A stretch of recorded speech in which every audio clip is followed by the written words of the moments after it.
laboratorio número 2 somos el grupo 5, conformado por Héctor López, Matthew Baller, Gabriela Taipe y quien les habla Stephanie Jara. Introducción. En el siguiente experimento comprobamos la segunda ley de Newton del sistema número 1. Asimismo, determinamos la aceleración del móvil y la de sus componentes con los datos obtenidos en el laboratorio. Objetivos. Objetivo general, demostrar la segunda ley de Newton con la ayuda del sistema carrito, masa y polea. Objetivos específicos, corroborar que se pueda calcular el valor de la aceleración, carrito, polea y masa dentro del sistema y con los datos recopilados, y además se pueda calcular de maneras diferentes. Analizar las gráficas obteniendo la aceleración, velocidad, posición del portapesas y carrito. Identificar además los factores externos que influyen en la obtención de los resultados del Loyer Pro. Ahora veremos los materiales que utilizamos para el procedimiento. En este caso utilizamos una balanza digital, un portamasas, un calibrador Vernier digital.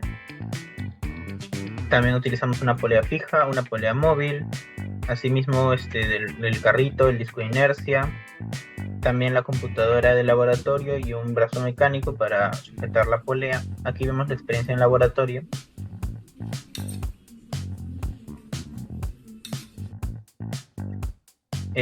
Vemos las gráficas del mejor intento en este caso y vemos también la data correspondiente que genera estas gráficas.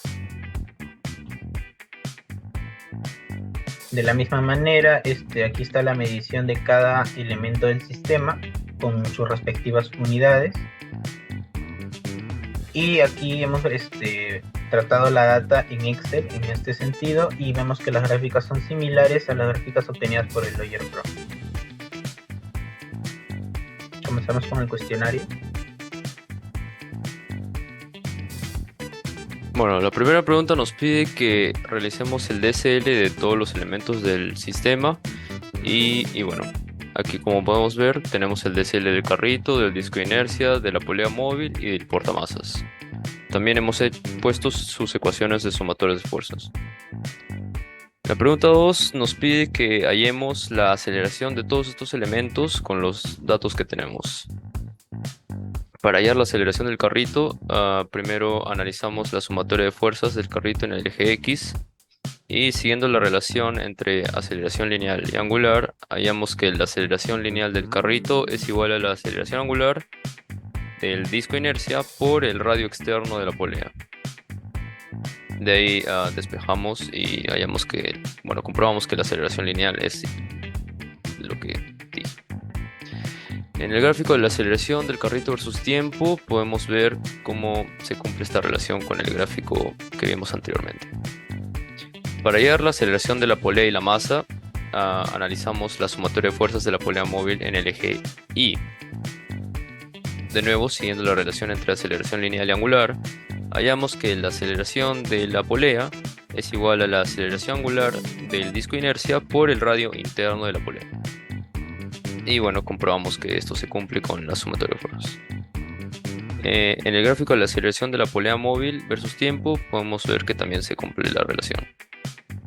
Y bueno, finalmente comprobamos que la aceleración de la masa es igual que la aceleración de la polea móvil. La pregunta 3 nos pide que presentemos las gráficas y analicemos el comportamiento de estas. En este sentido, veremos el comportamiento de las gráficas en el punto 1, en el minuto 1.75, ya que este es el punto antes de que ocurra alguna inflexión. Vemos aquí la posición versus tiempo, que es una gráfica claramente cuadrática y su derivada sería una función lineal. Esta representa el ángulo barrido de la polea corre el tiempo y con ella incluso se podría hallar cuánto de cuerda se corre. La velocidad versus tiempo, esta es una función claramente lineal, y su derivada es una función constante. Representa la tasa de la posición acorde al tiempo y su integral sería el desplazamiento. Asimismo, vemos por último la aceleración versus tiempo, que es una función idealmente constante con una línea recta. Se considera o representa la tasa de variación de la velocidad acorde al tiempo y su integral sería la velocidad. Para la pregunta número 4 tenemos que explicar los factores externos que afectan al sistema y cómo podemos cuantificarlos. Para ello, la fuerza de fricción que se encuentra presente entre el móvil y la superficie y se puede cuantificar con las fórmulas de la fricción cinética y estática. Además, también se encuentra la fricción que se encuentra entre la polea y las cuerdas, que se puede cuantificar con la fórmula que de ahí vemos. Además, también está la resistencia del aire que está presente en el ambiente, por ende interactúa con todas las partes del experimento y se puede cuantificar de la siguiente fórmula. Y por último está el sonido. Pregunta número 5. Nos pide hallar la aceleración de algún elemento del sistema. Para ello elegimos calcular la aceleración del carrito por 3 métodos. Se puede observar en el DSL del carrito donde hay una tensión normal y masa y gravedad.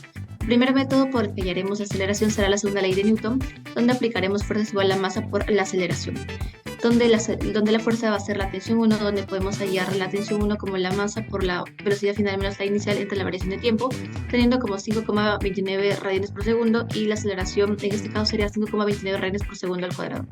El segundo método es por el movimiento rectilíneo uniformemente variado, donde quiere decir que es la velocidad final menos inicial entre el tiempo, teniendo como resultado 5,29 radianes por segundo al cuadrado. Y el tercer método, y el último, aceleración media, que es la variación del tiempo, de la velocidad entre la variación del tiempo, teniendo también como resultado 5,29 radianes por segundo al cuadrado.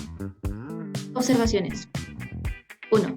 Los datos de los instrumentos de medición no son precisos debido al error humano. 2. La distancia del muro hasta el carrito es aproximado. 3. Al ejecutarse el experimento de manera manual, las condiciones iniciales no son ideales, posición o velocidad inicial. 4. Se considera un sistema cerrado y sin fricción entre sus superficies. Y por último, consideramos la polea móvil como una polea ideal.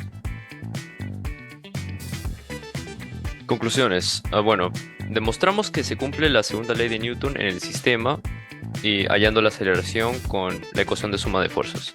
También analizamos las gráficas obtenidas con la data, confirmando que la aceleración se aproxima a una constante, la velocidad a una función lineal y la posición a una función cuadrática. Finalmente, identificamos que los factores externos más relevantes que influyen en la obtención de resultados fueron la fricción y la resistencia al aire. Gracias.